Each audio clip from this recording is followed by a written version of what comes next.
वो बहुत कम याद रहते हैं।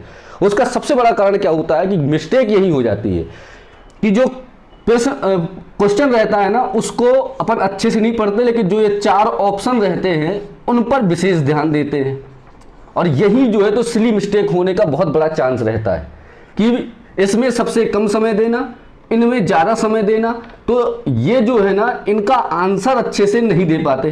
कैसे? तो करना क्या है सबसे पहले कि देखो, पहला अटेम्प्ट 3 अटेम्प्ट में पेपर को बांटना है। उसके लिए टाइम आप अपने हिसाब से डिसाइड कर सकते हैं, घर पे 1-2 बार प्रैक्टिस करके।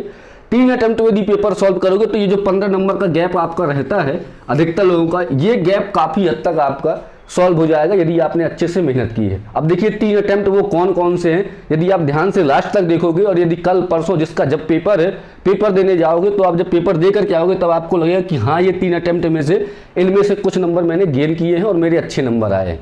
चलिए सबसे पहले चर्चा करेंगे फर्स्ट अटेम्प्ट की। पेपर को 3 अटेम्प्ट में ही सॉल्व करोगे तभी नंबर आपके बढ़िया आएंगे, बस टाइम मैनेजमेंट का ध्यान देते हुए।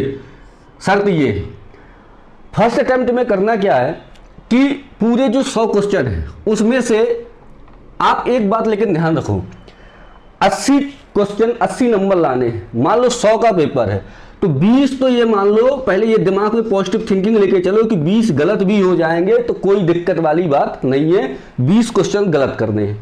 अब आपने पेपर सॉल्व करना स्टार्ट किया, उसमें से शुरुआत में से पहला, दूसरा, तीसरा, चौथा, 5वां,